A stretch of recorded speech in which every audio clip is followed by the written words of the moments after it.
Okay. What's up with that? Good evening, everyone, and welcome to the Portsmouth School Board meeting for May 25th, 2010. I'd like to ask the superintendent to please take the roll call. Ann Mayer. Here. Harold Chelman. Here. Kent LePage. Here. Dexter Legg. Here. Rebecca Remison. Here. Ann Walker. Here. Mitch Schulman. Here. Tom Martin. Here. Leslie Stevens. Here. Lisa Sweet. Here. Linda Brulette. Philip Boynton. Here. Very good. I'd like to ask you to rise for a moment of silent reflection as we think about retirement in the future, and join me in the Pledge of Allegiance.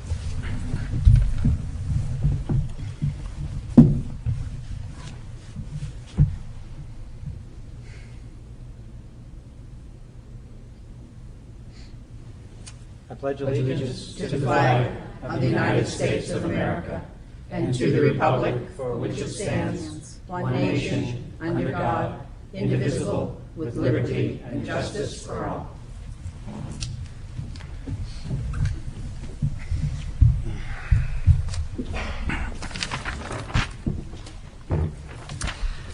Is there a motion to accept the minutes from the May 4th special meeting? So moved. Second. Any discussion? Seeing none, all in favor? Aye. Any opposed? Thank you. And another motion for the May 12th regular school board meeting minutes. So moved. Second. Any discussion on that? I see none. All in favor? Aye. Any opposed? Thank you. Anybody signed up for public commentary tonight? Nobody signed up, but I would recognize Lisa Sweet, who asked for a moment. Yes, I just wanted to say that I'm on the advisory board for the Project Safety, which is a middle school program, and they had their conference last week, and it was a great success. Project Safety is a program for 7th grade students and their parents, and it's held off campus at Southern New Hampshire University, and it's a day-long series of high-impact workshops that talk about drug prevention strategies, internet safety, bullying, peer pressure, and communication between parents and their teens.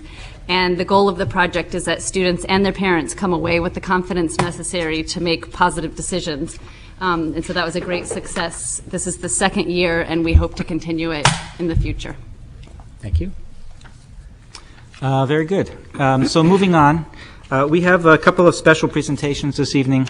The first one is we would like to publicly recognize and thank all of those people in the Portsmouth school system who are retiring, and thank them for their years of dedication to one of the most wonderful things one person can do for another, which is to educate them and help them to live happy, healthy, productive lives. So we'd like to thank you publicly and invite you to join me down there at the podium, and we'll make some comments and hand out some presents. Don't get too excited. Yeah, those are nice. Okay. As I read off your name, if you could come up to the podium to be recognized. We're privileged to have 7 of our educators here this evening to be recognized. First, we'd like to recognize Jim Johnston, English teacher at Portsmouth High School. Jim will be completing 27 years with the Portsmouth School Department. He worked as a reading Title I teacher at Portsmouth Middle School for 3 years, as a reading specialist at Dondero Elementary School for 9 years, and as a reading specialist / English teacher at Portsmouth High School for the last 15 years. Thank you, Jim.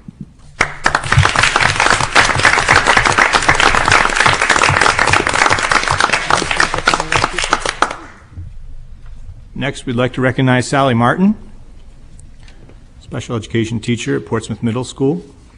Sally will be completing 23 years with the Portsmouth School Department. She worked with students as a resource room teacher at Dondero Elementary School and for 4 years, and Portsmouth Middle School for 19 years. Thank you, Sally.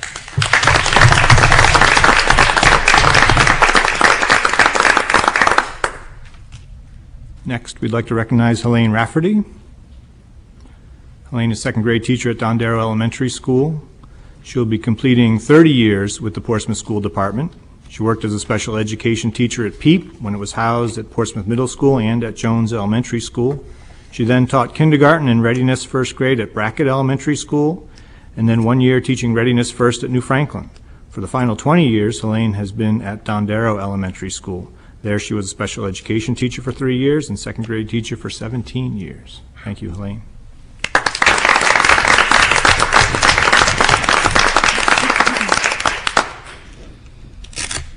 Next, we'd like to recognize Sandra Rahali Coviello, speech language pathologist at New Franklin Elementary School.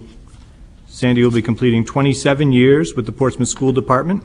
She began as a speech language pathologist at Portsmouth High School, Portsmouth Middle School, Dondero Elementary School, and PEEP. She has been a speech language pathologist at New Franklin School for the past 20 years. Thank you, Sandra.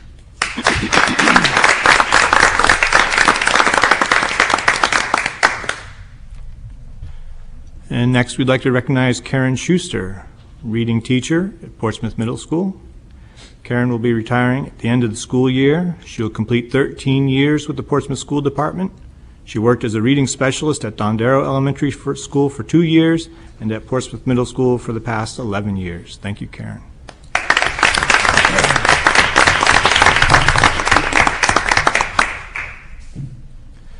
Next, we'd like to recognize Sharon Muscleman, of grade 1 teacher at Little Harbor Elementary School. Sharon will be completing 16 years with the Portsmouth School Department. She worked as a resource room teacher at New Franklin Elementary School for the first year, and the last 15 years as a grade 1 teacher at Little Harbor School. Thank you, Sharon.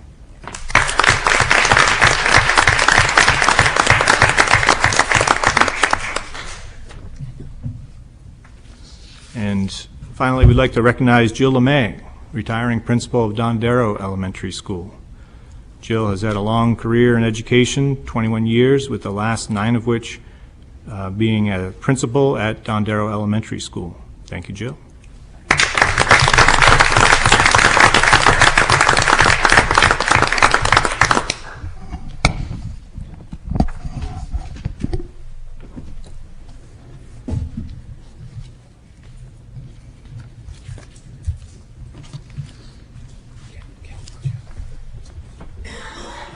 I just want to thank each and every one of you. I'm always amazed when retirements come up. It takes me 5-10 minutes to recognize having one daughter who's 31 and one who's now 17 in school, and you all remember my kids faster than I can remember you. And I want to thank you for everything you've done for my kids individually, and those that didn't have my individual kids. I thank you for all the kids in the city of Portsmouth. We are a better place because of what you've done for them, and I know my children appreciate everything they've ever learned from you. Thank you very much.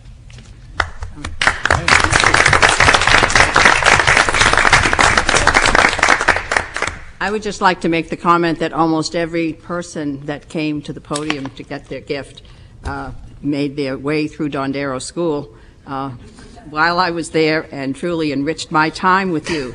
Everyone except Sharon, and she came in a lot. So you truly enriched my time there, and it's hard to believe that you're joining the ranks. But we thank you for all your hard work, and truly, I know how hard you have worked. Very good. So thank you. Thank you.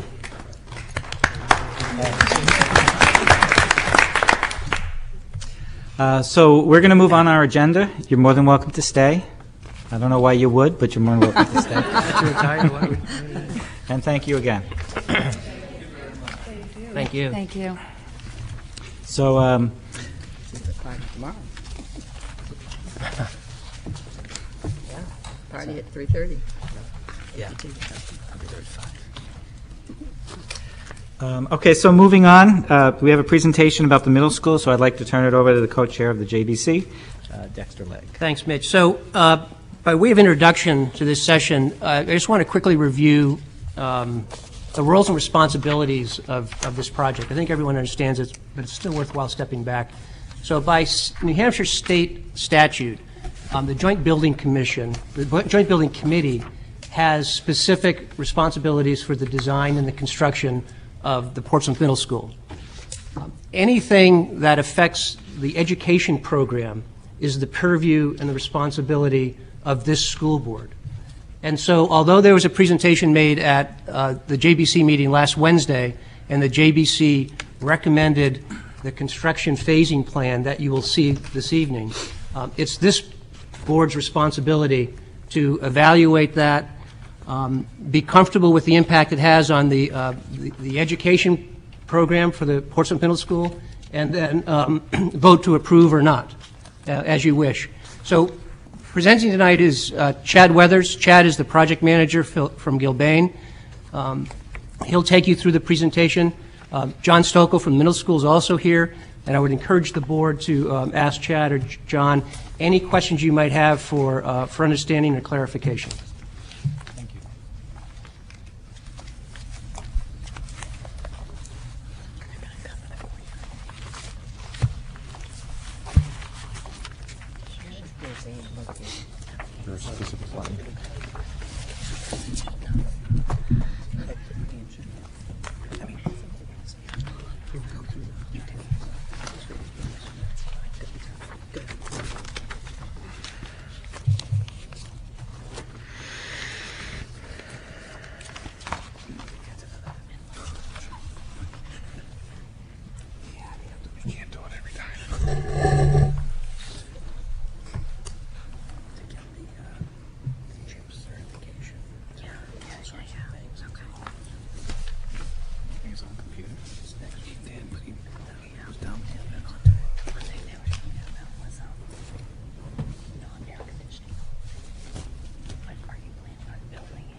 Good evening, everyone. Pretty much, again, my name is Chad Weathers. I'm project manager with Gilbane. This mimics the same presentation that was given to the JBC last week. I asked that at any time, stop me, ask questions. Basically, what I'm going to do is step through each phase and some of the considerations that we made while we were looking at the job. So hopefully...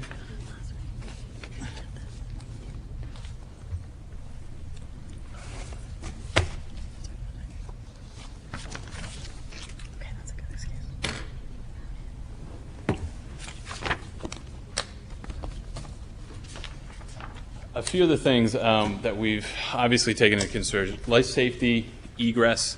To that end, we've had meetings with both the fire department and city departments just to make sure that as we move through the phasing drawings and before we hand off to JCJ for incorporation in the construction documents, that we're proceeding in a way that doesn't ever diminish the life safety or the egress capacity of the school. So as I walk through, you'll see me touch on each one of these things throughout the different phases and kind of the logic behind it. Obviously, maintaining the academic environment, there will be construction going on, so it's how do we balance efficient construction with the academic learning environment and maintaining that. Minimize the number of moves. What you'll see is if the handouts in front of you are going to mimic exactly what's on the screen. All those little boxes that are just too small to read actually have a lot of data in them, and what's in them is the program, the room that they're in right now. So within the existing school, and that was step one, is to establish who was where and what the room numbers were. Phase 1, Phase 2, and Phase 3. And so if I was to blow one of those up, and I can show you on the screen afterwards, it has each of the room numbers. And kind of the guiding principle when we were meeting with John was, let's move the teachers the minimal amount possible. So if in Phase 2 we have to move them into the new wing, and it's a science teacher, let's move them into their science classroom. That's going to be their permanent home even after we leave the project. So to really minimize the amount of moves that have to take place. I'm going to give you an overall view of each of the phases and kind of our general approach. Again, I ask you to ask questions.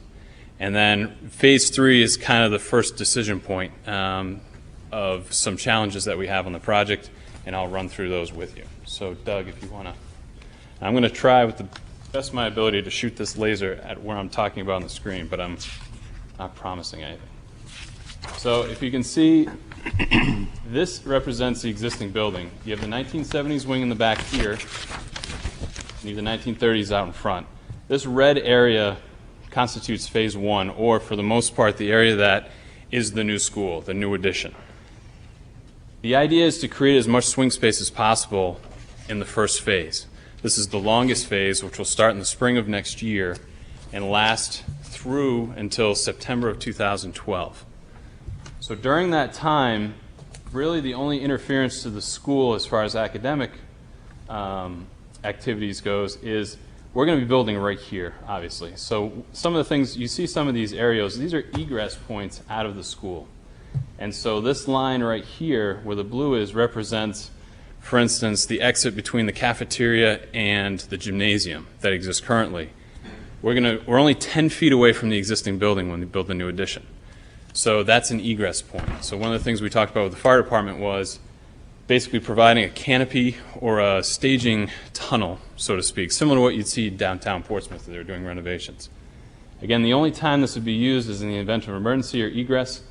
The only way we'd be able to go is out, and you'd exit outside the construction fence. Again, there's never an instant where we're exiting students into a construction area. We may bring them through, but it's a protected, basically, hallway that we bring them through. And this is a good example of that. This will be covered, be right outside, maintain the width of the doors. We're not going to obviously ask them to exit the building into an area where we're pouring concrete for the day. We're always exiting them to a safe location. Along with this, what we always recommend in each phase is to work with school administrators and the fire department, because what's going to have to change are your egress plans within the school. So when you come and do your yearly fire drills, sometimes we would like to recommend maybe doing one more just on your own, just to make sure that we work out the kinks. We'll add whatever additional signage we need to, add whatever barriers we need to, just to make sure that egress is always maintained out of the school. Does anybody have any questions about? It gets more exciting after this, I promise. So just to reiterate, what you're saying is that particular egress, which is very close to the construction, would only be used in cases of fire drills, or would they be a regular daily egress? We'd probably sign the door to say emergency egress only. Emergency, okay. Because really what you don't want to have, I mean, not having a complete understanding, I mean, most of the people entering the school after hours should be coming through, or during school hours should be going through the front doors anyway, reporting to the office. Right. So if you were to somehow come in this way, these doors would probably be locked, and that's really for security, just standard school operating procedures. The important thing is that it is never blocked. No matter what we're doing for construction, that area is always maintained. Okay. You have a similar type condition here. You have a set of egress stairs in the existing building. We can't create dead ends. Just because we're building construction doesn't mean that we create a dead end and block students from exiting the school. So this is another instance where the new connector is going in right here. So when the students would come out and exit the door that currently exists, which takes you to the elevator, again, we would have a tunnel out of the building and to a sidewalk that's outside the construction zone. And you said this is the target was September 2012? The completion of phase, basically the new addition, is students will occupy, and you'll see it on the, actually, Doug, if you want to go to the next slide. This gives you an idea. This is that phase 1 area. So this is new academic wings, your kitchens, your mechanical space. This will be turned over and occupied for the September 2012 academic year.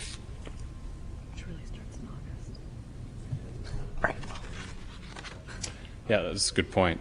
The other piece, and probably best demonstrated, is anywhere that we are butting construction up against existing spaces, NFPA fire code requires that there's a 1-hour separation. What that means is a stud wall with plywood on each, or plywood or gypsum wallboard on each side. The other thing that we'll be doing is insulating those walls for sound. To, again, create as much of a barrier and a buffer between construction and the occupied learning environment as possible. So that will be in effect anywhere that we have construction activities going on in proximity to the learning environment. Lisa? So through September of 2012, none of the classrooms and none of the program is moving anywhere? Correct. Correct. Okay. We're building everything. Basically, this whole area is all brand new construction. There's no program space that's impacted. If you can imagine, this blue line represents the face of the building as it is right now. So this The gym and library correct. right in the parking lot? Correct. So this is your softball field, your parking lot area. So that's all brand new construction. Correct. Represented here would be phase 2. So in addition to turning over this phase for September, the September school year, or late August of 2012, we then would move into the first renovation portion of the project, which is the existing 1930s wing. With this comes the emptying of these classroom spaces. So what these tags represent, and again, the one I'll provide to the school on a full sheet of paper, if you were to read down this, it would say, for instance, if this was room 102, and that was moving to here, the first room would be phase 1 is room 102. Phase 2 is room whatever this is, say 112. And then basically it lays out for you in each phase exactly where that program or that teacher would be. So if the first phase is done for the 2012 fall, September, Yes. August, Yes. so then in October, are you starting this? No, actually this would start the second students leave in the summer of 2012. Okay, So, sorry about that. so really the first construction zone of the new section is going to end in the summer of 2012. Correct. And then you have time before the students get there. So it's really like July of 2012, not September. Right, I'm just saying the students will be moving. Students will actually be when they occupy. When So- they come back to So school. when they come those back to spaces. school in the fall Correct. of 2012, they They're will in they the will be new- in the in the new new- wing Okay. or They're in their swing space. Okay, gotcha, thank you. So they'll occupy this space, and they'll occupy the 1970s Right. portion of the building in the back here. Any of the blue lines that you see are some of the areas we're proposing, basically building some temporary classrooms. The tough part about the phasing is if you have a program that's moving back into the same spot, and I'll give you an example. Tech Ed is in this area right here. So when we renovate Tech Ed, it's not an easy program to relocate to a classroom just because of the type of program it is. So what we're proposing on is moving into the existing gymnasium, which actually lends itself well to Tech Ed and art programs because you have a wood floor, which is going to get demoed in the next phase. You already have your brand new gymnasium over here. And the other thing that this space presents is a cafeteria, which is adjacent to the brand new kitchen.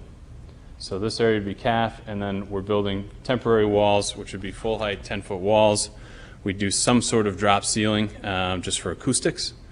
But again, all that would be temporary construction to basically take care of the time when students are in school from September of 2012 through February break of 2013. I just want clarification. Sure. So in the pinkish area here, the completion of that area is when? February vacation 2013, which would be phase 2. And as Doug, actually, if you want to click forward, what we have is this represents each floor. I mean, you really see the same thing 3 times, but this whole section is completion of February 2013.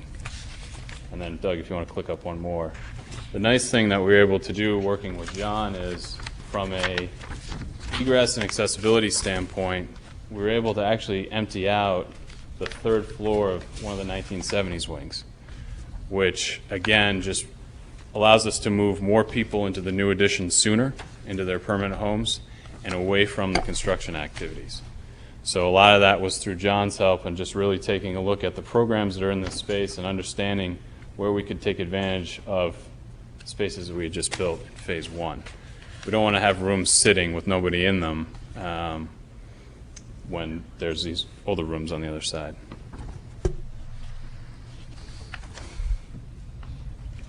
Any questions? Lisa? So anyone who can now moves into their new permanent space. The whole 1930s part is emptied out, so you can work there. Mm-hmm.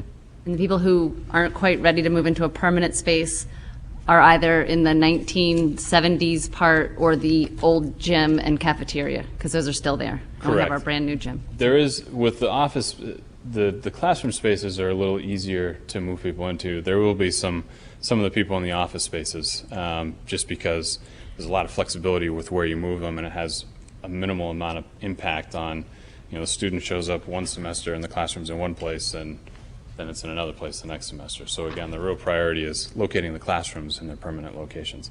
Okay. It's the intent. It doesn't happen in every single instance, but everywhere that we could take advantage of it, we did do that. Okay. Thank you. So does anybody have any questions on phase 2? Okay.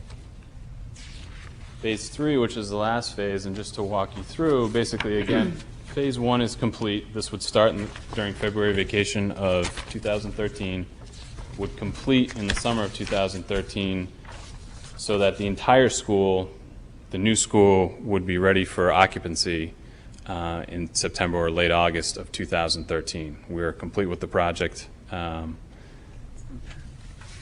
Again, we'll move people back. These will again be permanent homes. In this phase, you really, pretty much everybody after phase 2 goes back to their permanent home, because this area right here, which represents the 1970s, when we take this area down, the areas we're bringing back are the cafeteria, band, and chorus rooms. So really, those are the only 3 areas that are impacted by this third phase. Those also present the challenges that I was talking about. Actually, having a meeting today with John, one of the things we were able to do was chorus. There's a new CAD office. I'm not sure if it's on this floor or the next floor up that's in this area, a new CAD room. Is that, yeah. So where that really doesn't exist now and chorus is in a room, the thought was we could put chorus in that room. And again, remember, this is the shortest phase. As far as the students are concerned, this is pretty much February vacation, March, April, May, and June. So it's the shortest phase. The other reason that's important is because this space is really what presents the challenge, and it's the cafeteria. It's a large space. In 2013, I believe your maximum loading in one of the 3 periods would be 175 students. So to try and replicate a space for 175 students in proximity to the kitchen is tough. It's not a classroom space. It's not a space that you can necessarily just move them to the media center or adjacent classrooms.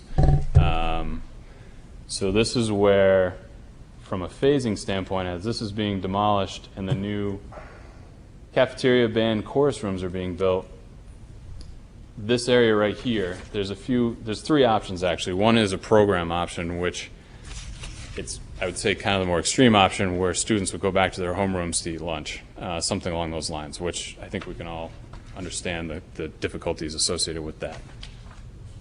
Option 2 would be modular classrooms in the footprint of this gray shaded area right here. Modular classrooms would be there starting in February, and it's actually not a modular classroom, it would actually be a modular cafeteria. In talking with some of the modular companies since the JVC meeting, as opposed to having walls, so you had rooms of 25 or 30 students, they'd actually open it up and you'd have support columns, so it would in effect be a wide open space capable of housing at least 175 students. With that, obviously sprinkler, fire protection, a hard connection so students aren't going outside, leaving the school and then entering the cafeteria. Those would all be incorporated into the project. These would be here from, again, February vacation till students left in June. At that time, as we're finishing this last phase in the pink, those would be removed and this area would be finished as the grass area it's currently called out to be. The last option, which is phase 3, obviously brings into account the youth recreation facility. That facility creates, again, a wide open space for a cafeteria type program. Have your finished gym with a finished floor, 100% complete in phase 1. There's a few different options. Ideally, what we do is if this was going to be built and used as a cafeteria, you probably wouldn't want to put a brand new wood floor in there. It would obviously get destroyed in cafeteria type setting. So there's a few different options. Again, the issue is 175 students for cafeterias 3 periods a day. In talking with John, if we can locate chorus in that CAD lab, then you can work band either before or after lunch, potentially, so that you can take advantage of that space throughout the day.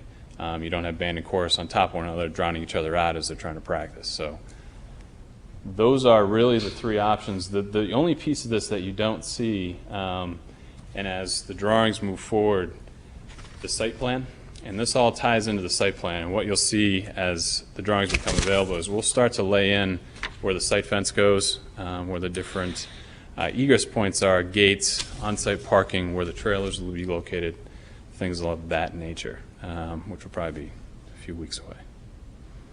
So you talked about not being able to use the new gym because of the flooring issue. Can you either put the new floor of the gym down after and let the students use that space, or can you put some sort of temporary subfloor over the nice new gym floor? You can leave this floor out, which would basically, that's one option, which would basically leave it as concrete. The issue with that is if you're going to use it as a gymnasium space for program basketball games, et cetera, you're going to have to create a recess. So if you were going to play basketball, if you were going to have any type of activities in there, you would have it on a concrete floor. Typically, in our experience, leaving a concrete floor in a school, just from a maintenance standpoint, dust, dirt, slip, gets to be problematic. We've seen it done before. We typically advise against it just because, and if you can also imagine, this is done and turned over in basically the summer or fall of 2012. It would be a whole year until 2013 where that surface would remain concrete. And then you could then go back and put in a floor. You can cover it, but then you run into some of the same performance issues with the floor as a playing surface. So those options do exist, but there's pros and cons with each. And is it possible just to floor half of it so that you do have a wood floor for half court and smaller gym classes, and then you have the other half for the cafeteria space? Not typically with the way the floor systems go together now, just because with the subfloor, the sleeper systems, and how everything, again, assuming we stay with the wood floor, it's all, if you can picture a parquet, it's all kind of tongue and groove and overlapping. And then you have a rough, again, anything is possible. It's probably, it wouldn't necessarily be advisable. It would definitely be a cost premium associated with that. Thanks. You're welcome. So just so I'm clear, there are three options for this last phase. One is lunch in your homeroom for 6 months. Two is this modular cafeteria possibility. And could you just explain to me one more time the third option? The third option would be there would be no modular classrooms because this space was being built in phase one. So the youth rec center would be, the space itself would be there, whether it's a core and shell or whether it's a finished whatever.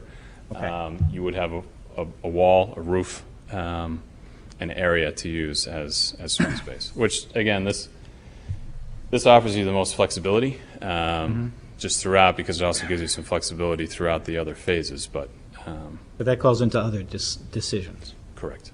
Yes.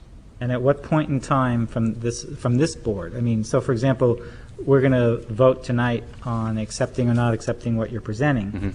We're not dealing with those decisions today. Correct. And so we don't consider them as in part of what we're thinking?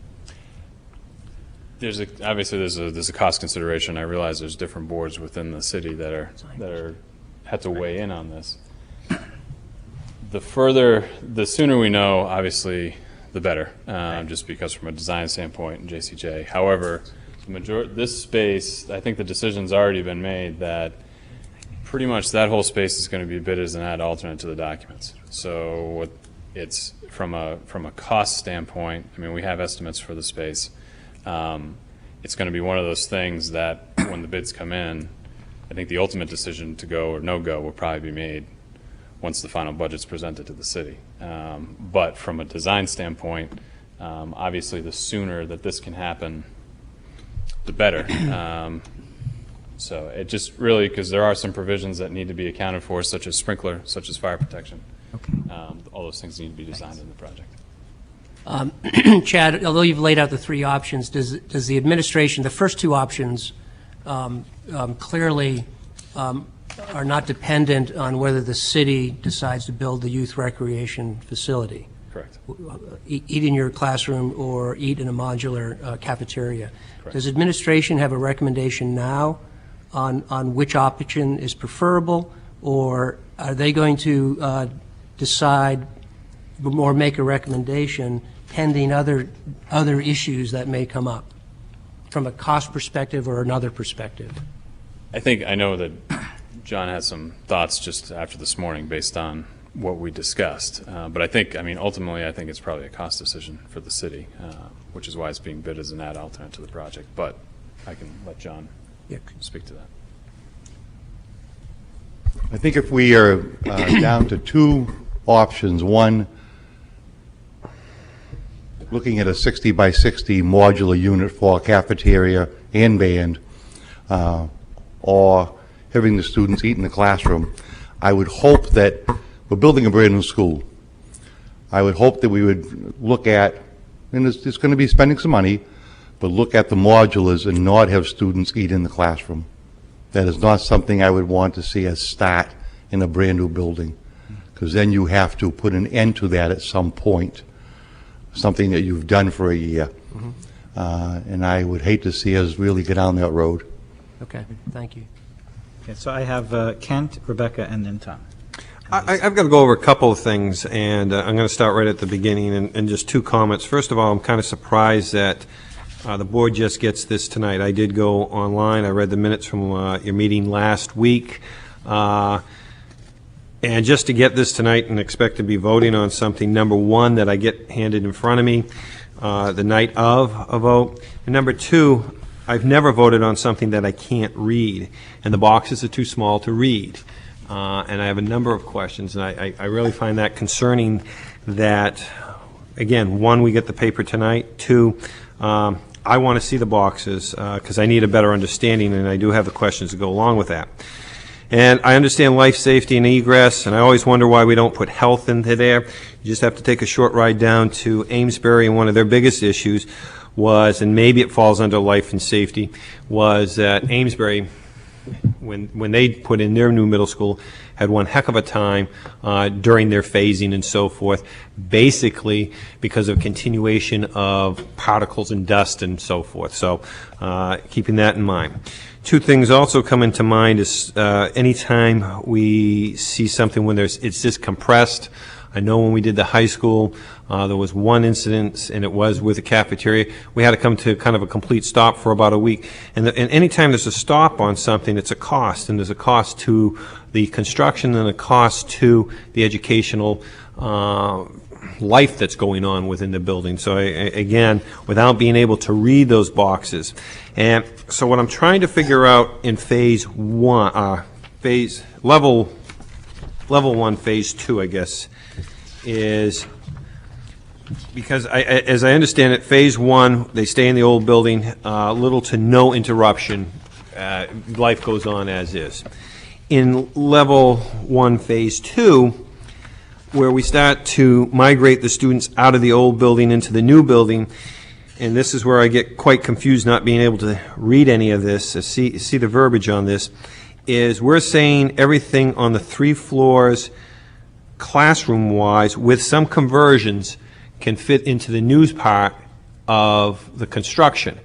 And that leaves me a little bit bewildered that we can fit everything currently into the new size because square footage in classrooms don't equate. And I hope per cost we're not eliminating, and I hate modular units, Ann Walker knows that I hate modular units, but I hope we're not being penny foolish in not having standby classrooms, because without being able to read this, I can't quite tell the dialogue of what classrooms go into there. So there's just no way that I could go along with something along like that. And again, what would we have to have? I mean, I hate to say it, standby type modular units at X amount of cost or so forth, because nothing quite ever goes to plan, especially in renovations. I have a good friend that's a construction guy, and he says it always looks good on TV, and then do it in real life. It never quite happens as the way Bob Vila does it in his old house. So in phase 3, I absolutely would agree with John Stokel. I would not want to see us, and I don't know what the city's going to do in regards to the youth center next to it. We may be, as a city, pound foolish not to have that go along at the same time. Yet, on the other hand, going to the cost of putting in these larger cafeteria temporary units and so forth, to me would be the only option, because bringing something into new classrooms, we may not see this in construction, but I can guarantee you there'd be an increase in custodial and cleaning fees on a daily basis just to, have that done. Along with, I would assume, and living through the high school, I know that what we had, because part of it during the high school phasing in, we actually had on standby, I'm going to call them military mess tents or something along that lines. It was something better than that, but that's around what it was. And I just think that one space where the youth center might be is where I would go. So again, even if this does come up for a total vote tonight, I will not abstain. I will say no vote, because I just have never voted on something that I can't read, and I wouldn't have been, and again, even if I was able to read this tonight, I wouldn't have had enough time to do that.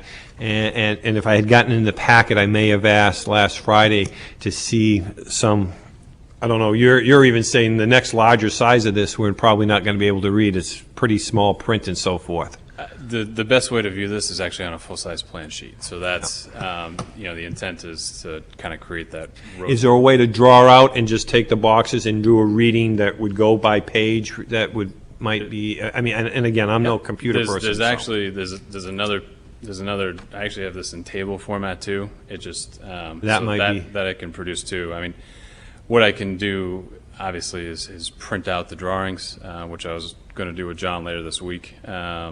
So he can kind of look at everything full scale and just see. So, I can easily print out two and make them available. The other thing that we can do is, in converting it to PDF, if I email it to you, you can zoom in and kind of scroll around, but really it's a document that... I like the table format that you mentioned. I think if you do that and just simply... we have, boxes 1 through 30 here or something, then I can match up the number with that and try to figure, because again, I'm kind of dumbfounded that we're going to be able to move the whole population from the current building into the new construction with some adjustments. Absolutely, I know that it happens. I've lived through this one other time. Not quite with this scale, though. This scale's a lot different than what the high school was. Yeah, and I just to clarify, and maybe I wasn't clear, this obviously is a new construction. This 1970s portion is still occupied. Correct. So just, again, from a numbers standpoint, just in case I didn't want to make it sound like we're basically taking everything on this side of the line and putting it to the new. So that is the reason you see some of these temporary spaces. And I picked up on that, but I think my confusion is as you do that, the abutting rooms in what we call the no window section of the building, because there are no windows in that addition, is, I guess I need to know closeness, and I understand you putting in the barriers and so forth, but like I say, I know of at least 2 projects within the immediate New England area similar in scope of building so close together, and then they decided, guess what, we had to, and that's why, again, I say, maybe foolish, and I do hate modular units, but to have a couple, because the classroom's immediately abutting on the 1970s edition onto that might have issues as you get into doing renovation. Not to tear, when you tear those down, that may be something different. Chad, it may help if you could tell the board the process that you followed in determining how you relocated each class, and how you confirmed that you were able to take the existing classes and fit them into the new wing in the existing 1970 space. If you could just give us a sense, because I think there's a concern that you forgot something. Okay, yeah, sure. Step one was sitting with John and his staff and putting the low-tech version of this is stickies on a big sheet of paper with the teachers' names and the program. Step two was, once we were sure that we had everybody it was really just a matter of sitting with John and spreading everything out on a set of drawings and say, okay, this person needs to move in this phase. Let's put them over here on this classroom. And so everything that we did was in conjunction with, I think we met for about 2.5 or 3 hours one day and laid all this out. And basically, this is just an electronic version of a big sheet with a lot of pink stickies on it. So really, if everything was captured, and we believe it was, in that first sitting of the existing school, then really it was just a matter of, not to simplify it, but to relocate each of those people. Again, do we take advantage of some of the different people who are shared throughout the school district? Sharing offices, somebody's here in the morning, somebody's here in the afternoon, yes. There is some of that, and some of that's identified, again, easier to read once blown up. So that was the process that we followed. In other words, we didn't do this in a vacuum and just kind of walk through. And I don't doubt that at all. I mean, my concern is that if I can't read it, I can't see it. I assume that's what you did. Sure. And again, those couple of crossovers that you might have that are shared and so forth, I might have questions towards John on that, but I have no idea if there are or there aren't. Yep. Thank you.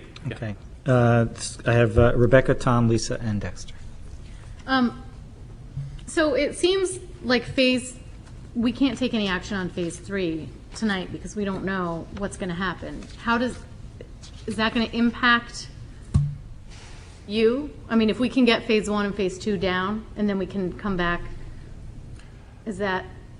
If I don't know phase 3 tonight, that's not going to stop the process that we have going on. Okay. So, I mean, no.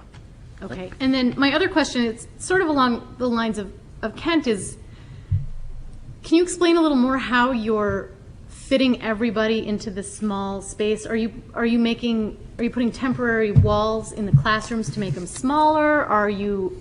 Because everyone's going to have to be squished in and then relax into the whole thing.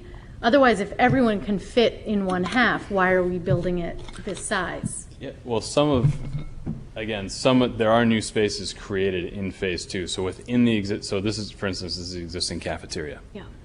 Those blue walls represent program space that we weren't able to get into the new addition, but that had to come out of the 1930s building. So that's like 7 temporary classroom spaces. Correct.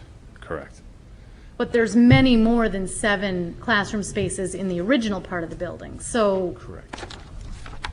Right. So there's, again, the best way to probably show this is to give you the chart and actually show you what the existing is and the room numbers, and then phase 2, and then phase 3. And you can basically trace your finger right across and see where everybody moved to, and basically see that everybody was accounted for. That's probably the easiest way to go about, without, for me to sit here and tell you that this classroom moved to this space and walk you through it right here from memory is probably going to be pretty tough for me. But if I give you 4 columns with the starting column as the school exists right now to show where each of those people go in each phase. well, so then are they going to be too crowded as we move them?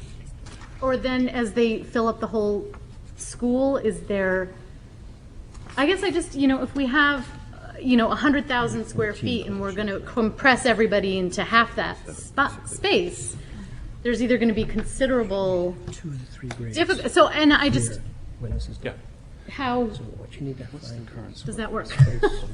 How does that work? Or then when we go back and fill in the whole school, is there a lot of extra space that we've built in for future program changes, or? As far as, and again, not to sidestep, as far as the program goes, JC Day and John would be better to answer that than I would, as far as who's going where, what the future program space is. Again, just we're at 90,000 square feet existing, 98,000 square feet. We're adding, what's phase 1 approximately? 8,000 square feet, and then phase 2 is the existing 1930s is, right. So while we're taking space, overall you're getting more square footage in the school. Right. So this represents the majority of the new square footage as far as classroom space goes. It's hard without doing a classroom by classroom comparison, which I really don't have. Is the 1930s, that's going to be primarily like administrative? Is that what that's changing into? Or at one point, I think, so the new section is classroom space, and then the 1930 space is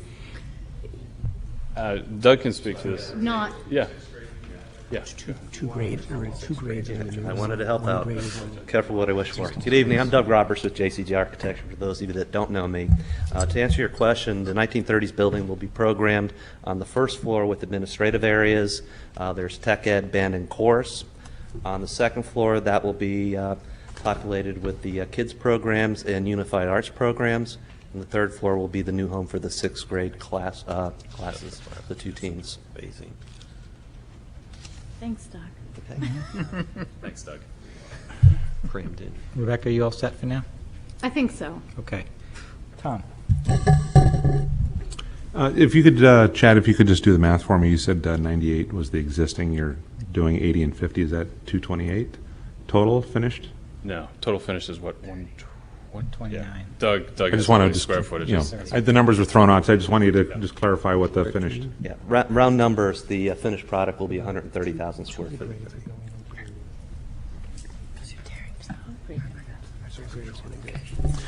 Thanks.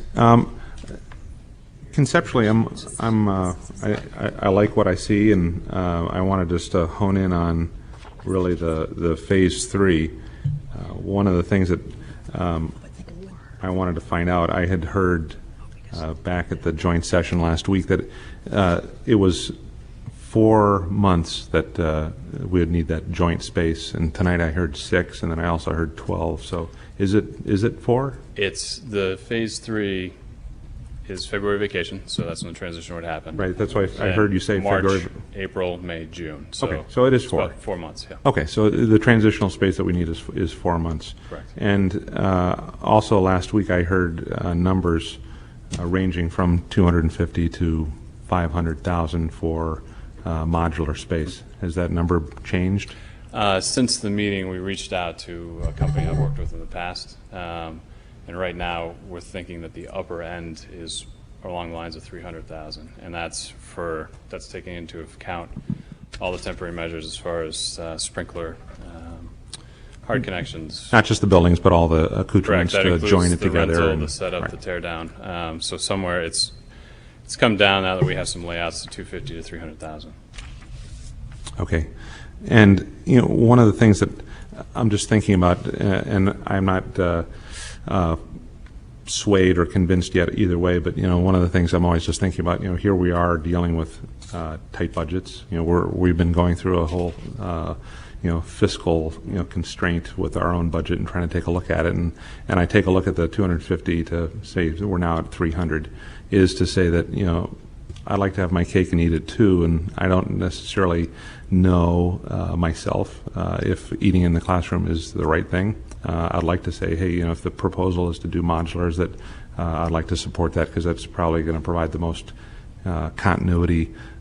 You think about just managing kids and having some social order in place, but I'm also just trying to take a look at, that's a lot of money, and knowing full well that, could we use $300,000 somewhere else, and what could that do? And, if someone said that a town is going to be 6 months or 12 months or even longer, I would think really hard about it. But suddenly when it really is posed to me as a 4-month window, I kind of start to think, I think I could do that. And so I would charge you to sort of find out what else is out there. Are there other schools doing eating at a desk? And maybe you come back and say, that's really not a wise choice. And I'm sure tonight we could put a whole list of reasons why it's not a great choice. But I also think that it is 4 months, and maybe there are some other options to say that maybe this transitional space could work in a slightly different way, so we could have this space. But just thinking about the modulars and the cost. I don't necessarily think that classroom eating is ideal, but I'm asking you to see if there's other options that are available. Yep, we can explore that. Right, and as John's right, it's also the band program is the other piece to the modular. You understand? Okay. Yeah. So. I have Lisa and then Dexter. Yeah, so I think what we as a school board need to be okay with is the phasing plan, and we need to be okay with options 1 and 2, because option 3 we don't have any control over, and that's a city decision, and the city has to go through that process. They need to make that decision however they make it for all the right reasons. So if we're looking at this, and I know there's some confusion about how is everybody going to fit during phase 2, everybody fits the new space, and then the 1970s wing is enough space for everything that we do. In fact, the 3rd floor isn't even being occupied during that time. Is that correct? Correct, right. So it's the first 2 floors of the 70s and the new wing and the gym, the old gym and the cafeteria. It's all there, and everyone has a home for that period of time. I think if we look at option 1, that does impact our program, and that's something that we're committed to not doing. And I think eating lunch in the classrooms is dangerous or not a good idea for a lot of reasons, and can be dangerous just if you think about allergies or anything like that. You don't know who ate lunch at your desk, and then you go in for science afterwards, and you can't really control the food issues that we have. So I think that's a major concern. I think the cost, we've built that into our model because we knew when we chose to renovate at Parrott Ave that phasing was going to be a part of that plan. And that's what we chose to do. So that's a part of it. It's not an add-on. It's just a part of what we've decided to do. So I think we just need to get comfortable with that. And if option 3 happened in phase 3, that would be fine. But that's not our decision, so we can't really count on that, I think. Thank you. Dexter. A couple of comments. Firstly, for the last several meetings, we've discussed this plan and this process, and this school board was specifically invited to the presentation by the JBC last Wednesday, and there should be no surprise at all that this is to be presented tonight for discussion. Secondly, what I'd like to ask is that John take a minute, because I believe there's some concern whether John is able to fit his program into the new building plus the 1970 wing. I think there's a concern that you missed something. And so what I'd like you to describe, and I understand it's going to take some time, but I'd like you to go through and describe what's going to be in the new wing, because my understanding is it will be it'll be the new classrooms, and it will be grades 7 and 8 in their new home in newer, bigger classrooms where they will be permanently. And then the question is where grade 6 is and where the performing arts are. So can you take us through where those pieces are to give us a level of comfort that you haven't forgotten something? I think the real beauty of this phasing is there's really only one group of students who will make one move in phase 3, and that would be the 6th grade. The 7th and 8th grade really never make a move at all, because once the new building is built to the left, that is going to permanently house grade 7 and 8. We have it set up so the 8th grade will be on the 2nd floor, the 7th grade will be on the 3rd floor. So when they come back to school in September of 2012, 7th and 8th not making a move, they're going into their new home is what it boils down to. The 6th grade at that time, we would move them from the 3rd floor in the 1970 addition to the 2nd floor, take advantage of the 2nd floor in the present library for the 6th grade, which now leaves the entire 3rd floor of 1930 and 1970 completely empty. So the 6th grade now is on the 2nd floor. They won't be stuffed into the new addition. They'll be in existing classrooms on the 2nd floor. The Unified Arts programs, what we're able to do is use the existing gymnasium and the existing cafeteria, which are large spaces. They're both around 3,000, well, the gymnasium 7,000 square feet, the cafeteria is around 3,000 square feet. We'll be able to use those spaces for the lunch program, and unified arts programs. So they're really not making a move because they're coming back into that in September 2012. The only move they will make is when we have that transition into phase 3, which would be the end of when you come back basically from February vacation, and now you're moving into the remodeled 1930 building. Everyone is now coming 6th grade, unified arts, administration, everyone would now come to their permanent home. And the only thing that's left to build would be the student commons, the choral area, and the band. So when I sat down with Chad, with Gilbane, I was just pleasantly surprised at all the work they had done on things which I've been thinking about for years. How are we going to phase some of these things? And they were just really right on with, you know, leaving that 1970 edition in place so we can continue to use that, but close off 1930, so they could renovate 1930. So does that help a bit? So are you confident that you have ample space in phases 1 and 2 without any additional modules or anything? Exactly. I thought we were going to probably have to do something with modules, and we're not going to, unless you take that option for phase 3 for band and cafeteria. That's the only time you would have to look at modules. Keeping in mind, we're going from 98,000 square feet to 130. We're not adding classrooms at all in this project. We are bringing them up to state standard, is what we're doing. Thank you. Thank you. So I have Ann and then Kent.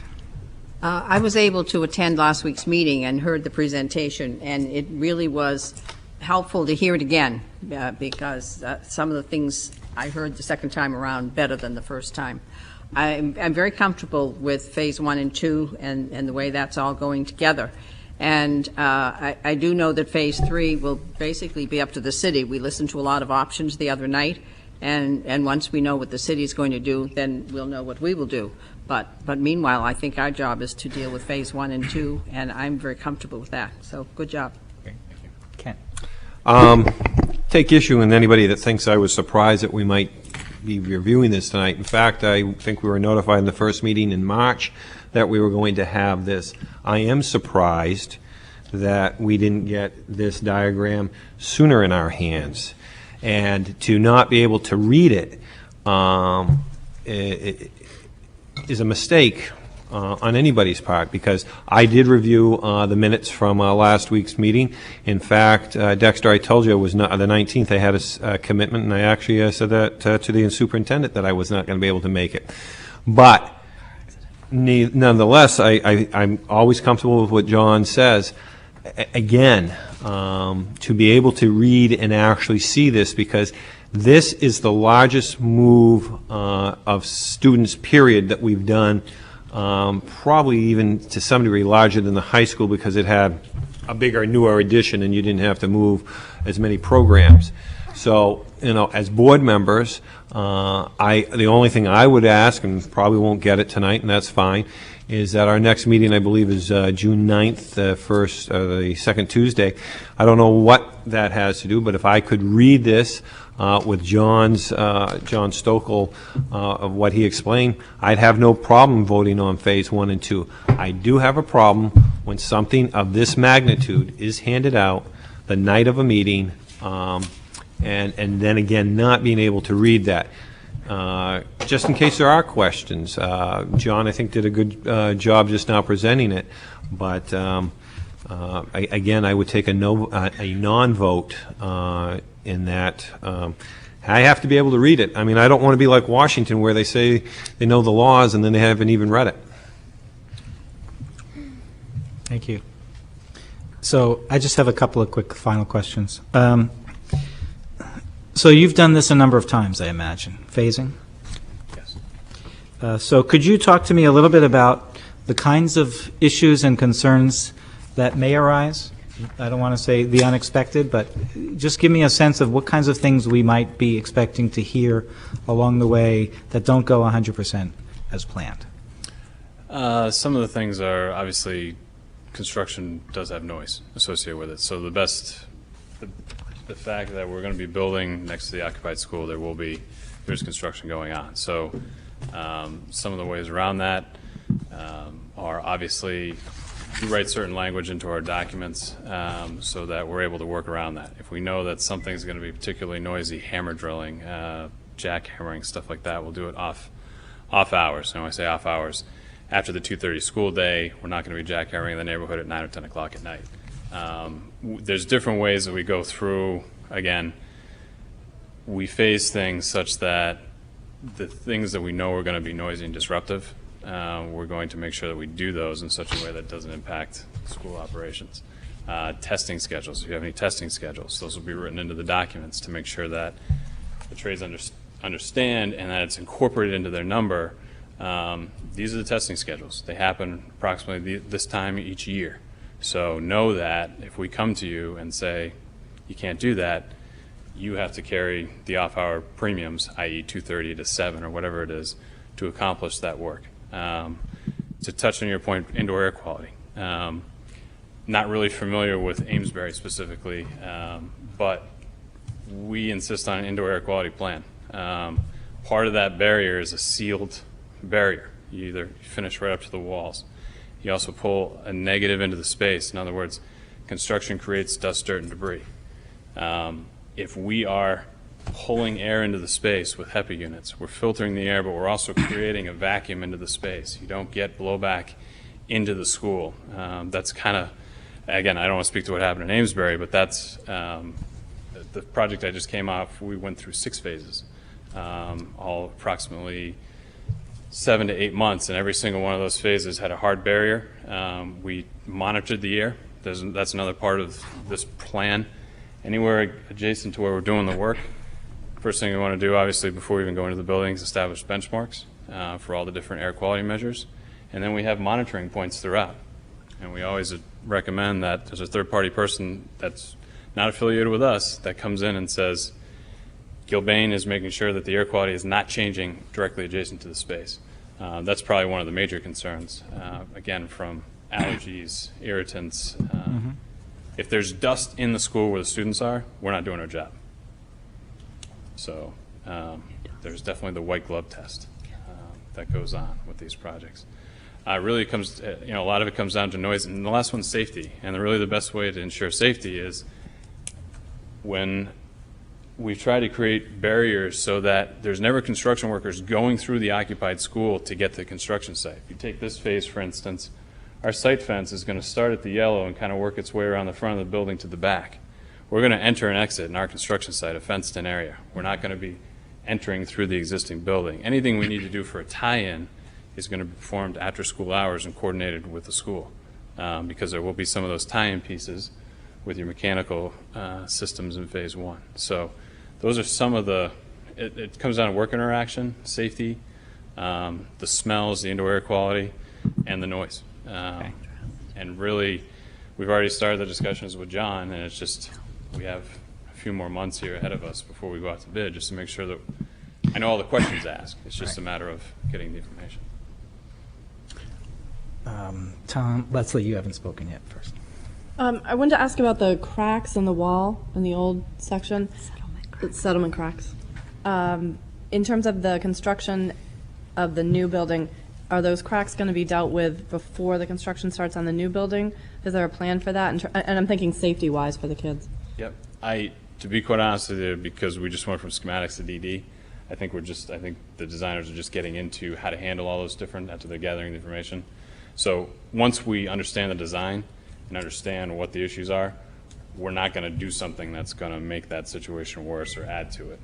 We've already talked about some of the different strategies with pile driving, drilled versus driven up against the building, just to minimize the vibration, the impact up against the building. So those are some of the things, just broad brush, until we really have an understanding of what's going on, that we're already talking about doing. Tom. There won't be cracks in the new walls, though. Thank you for that. Just a couple comments. This is not about the phasing, but this is just about being part of the process, and just some comments for the board as well as Chad. Last week we heard a lot about there was discussion about a lot of the green items that we're trying to incorporate into the design and cost implications of some of those things. Everything from insulation to colors of roofs to do we do any kind of photovoltaic, solar, water, any kind of rain, water capture systems to use for, cooling and all kinds of different things. So one of the things that I just want to make sure that people are thinking about is that, while there are what I would call short-term capital implications, that it has a dramatic long-term impact. A lot of these things fall into what I would call life cycle cost. And just to put a little perspective on it, if we take a look at the high school project, where we had a similar project where we tore a portion of the building down, and then we rebuilt it and then expanded it. Calculating out what our costs are, just in terms of just looking at the energy, I took a look at all the costs that were in existence before the work was done, and then also taking a look at the cost that we have today. Normalizing it on a cost basis, we have added $249,029.88. That's kind of the number based on the average. So we've added $250,000 to our annual budget just by putting that addition in. And that's just taking a look at gas and electric. Now we also have other facility costs, like we have manpower, to clean the building. We've got other costs associated with maintenance. And while I think this project is, starting off, well, and there's a lot of exciting things about it, there are some of those decisions that, as we get down to the moment of, like, do we decide to do this or do we not decide to do that? I think, we really need to, as a board, make sure that, that our focus is not just on, the finished product, but also on the life cycle costs that will impact, this board's ability to provide education, because, that $250,000, you push that out 5 years, that's over $1.2 million that is going into the building and not into the classroom. So, I think the short-term decisions about some of those very critical areas need to be looked at and cared for. Thanks. If I could, one of the things that, obviously the school is going for the Northeast High Performance, the CHIPS program. Right. Part of that, and what's starting now, is the energy modeling, which is a requirement of that process. Mm-hmm. So that process is going to help the board and the JBC figure out which technologies, life cycle costs, going forward. So that's hopefully should answer a lot of those questions beforehand. So, sure. So you're not being ignored. We're way before it, but it's just, these are things that are on my mind, and I think it's important for other people just to, understand that, mm-hmm. There are a lot of decisions that will have long-term implications, and it's important to know. Yep, absolutely. Dexter? So, Mitch, I'd like to make a motion, and if I get a second, I'd like to speak to that motion. Well, I just want to see if there's a couple of other quick comments, and then we'll do that. Lisa, you had something you wanted to say? Make the motion. I was just going to say that being a part of the JBC, that Gilbane was hired in part because of their expertise with the phased occupied constructions. And I know there's a ton to get your head around in thinking about everything that's going to happen over the next few years in that small space. And, I've certainly had quite an education into how we're going to get that done without impacting the academic program and keeping everybody safe. So I've had lots of questions and lots of time, and I want to just say all of my questions have been answered in a very thorough and patient manner, and I hope that everybody's able to get their heads around it. I know it's complex, but I think they're going to do a good job. So before the motion, I just had two quick other little questions. The issue of the third phase, 3 options. Whose final decision is that? It's ours. Mm-hmm. Which one of those 3 options? I believe it is. Well, once we know. No, option 3 is not ours. Okay. Option 3 is the 1 city's. and 2 is our choice. But if the city goes with option 3, then we would use that as swing space. And that's the city's decision of whether or not they'll build the youth recreation facility. But whether or not we have the students either in their classroom, which is option 1, or use a modular classroom, a modular cafeteria, which is option 2. That will come back to us. My belief is that the JBC, as they go through the next phase of the process, will decide what their recommendation will be, and would come back here for approval, since that affects the program, the education program. So that's sort of how I think about it. Okay, great. And just before we get to your point, I do want to actually say that I think Mr. LePage has a point about the kind of information you're presenting to us tonight. And I would just suggest in the future that if you make any other presentations, you keep that in mind, because I think he has a point there. So, Dexter. So what I'd like to propose for a motion is that we vote to approve Phase 1 and 2 of this construction plan as presented tonight, and that pending the JBC's action on Phase 3, we take that under consideration when they've made their recommendation on Phase 3. And if I get a second, I'd like to speak to that. I'll second it. So, and everybody jump at once. Yeah. So, I mean, I actually agree with Kent that the detail here is impossible to understand, and we're really taking effectively John Stokel's word and effort by him and his staff, along with Gil Bain, to be certain that the program requirements have been met in every phase. And so, in fact, I do understand the concern about the detail being too small to read. So one of the things that I will ask Gil Bain is to provide detailed, readable copy for all of the specific classroom and functions on where they're going and when. But having said, and I'd ask that come to us before our next meeting. But having said that, fundamentally what we're approving tonight, in my mind, is not exactly where a specific classroom is going to go, but we're approving a three-phase plan. The first two phases of which don't require modules, and that will be provided within the existing or the new space. And we're approving to our satisfaction that the student's safety has been taken care of with egress and other factors in the plan.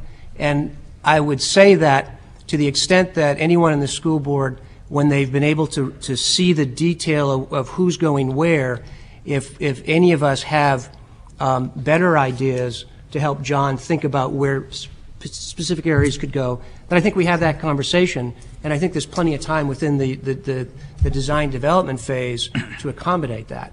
But having said that, I don't want to delay the vote because time is tight and this project needs to get going. And so I think that proposal accommodates the realistic concerns that have been expressed, but also allows the JBC project team to keep moving forward.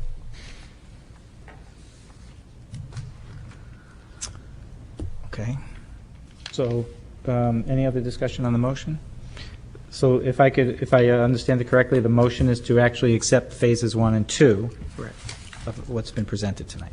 Okay. Okay. Take a roll call vote. Carol Chumman? Yes. Kent LePage? A non-vote, unable to read the document. Dexter Legg? Yes.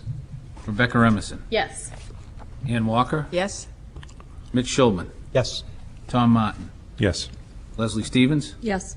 Lisa Sweet? Yes. Very good. Thank you so much for coming tonight. Thank you. And also to JCJ Architects for coming on. You do a great job on that PowerPoint there, Doug. Yeah, well done. It's playing to your strength. Oh, low blow. Said with true love and affection. Yes. Okay. Moving on to the superintendent's report for tonight. Yes, in your packet, board members will find the May issue of Board Administrator and the May edition, the long-awaited superintendent's update. And I would call a couple of things to your attention. One is we are planning to report out our student achievement goals collectively as various buildings with principals on June 8th. at our next meeting. I also want to share with you that we're having conversations thinking ahead to next year, and in fact next summer, where we hope to establish what we would call a jumpstart experience for those children who are still working to attain basic concepts. So we're looking at maybe a 2-week program in August, and then ways to essentially extend the September year so that we can get all those children ready to really show what they know come the kneecap experience in early October. I also shared with you in that brochure that Commissioner Barry will be visiting the district on June 2nd. Apparently she is going to undertake, as did Dr. Tracy, visits of all the districts across the state.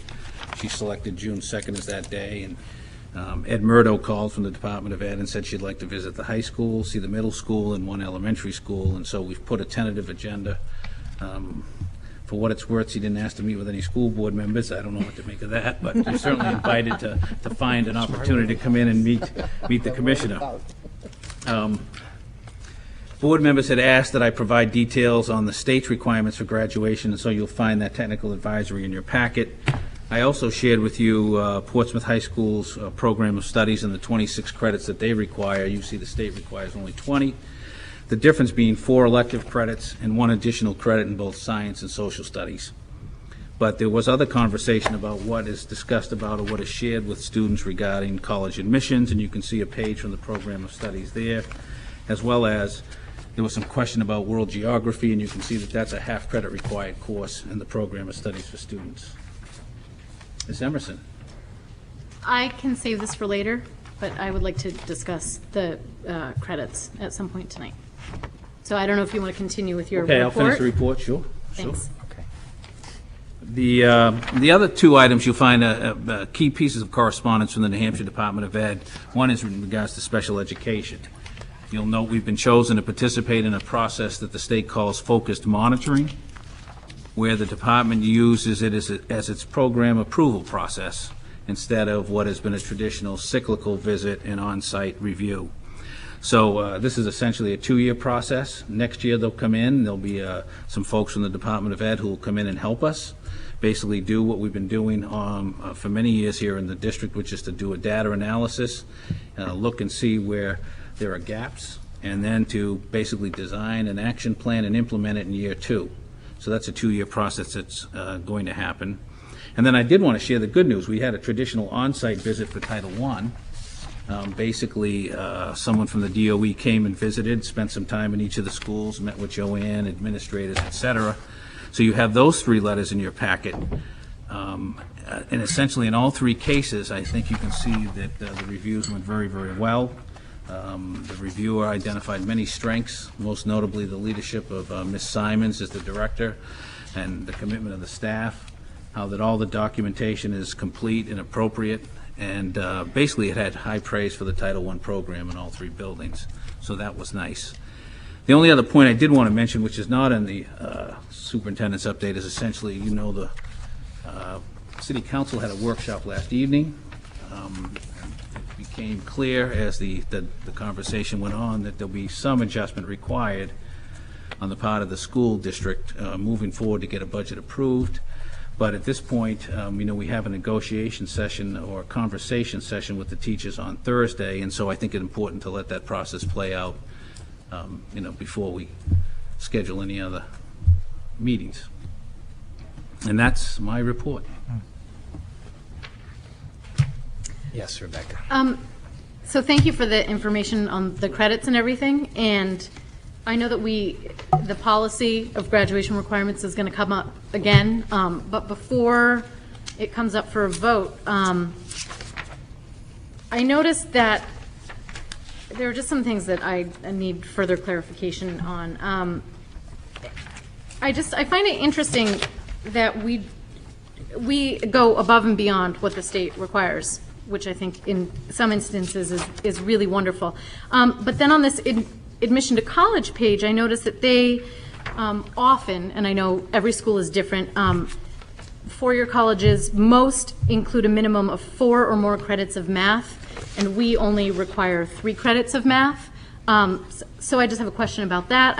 We have no requirement for foreign language, which I find very shocking, unless I'm not reading this right. That I find very disturbing, that we have absolutely no requirement for graduation.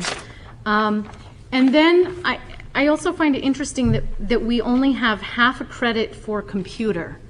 And I can't believe that we can fit everything we need to know about technology into one semester. And I guess, you know, we're doing this new technology plan, and so to me it would make sense to have at least a full credit of computer, and, you know, not this is the mouse, this is the monitor. I think our high school students at that point, whether they have computers at home or not, would know that. And I just feel like maybe a web-based internet policy, virus something type of program, and then another basic spreadsheet, word processing, PowerPoint. I find that it's great that we've gone above and beyond, but we are severely lacking in technology and foreign language. So when this does come up for a vote, if those are the things, if it's how it is now, I'm not comfortable at all. I don't feel that we're doing what we need to do with our children. We got the economics back in because that was a state requirement. I think that's wonderful. I don't know. Steve Z. I just have those concerns. Sure. Hang on. Yeah. Okay. No, you. Just know, I don't need a response from Steve, but I know you're the guy, you're the go-to guy about curriculum, and I just find it very amazing that there's no world language requirement. So the good news, right? The good news in all of this is that we're in perfect alignment with what the state requires, and we have some additional credits in both social studies. Yes.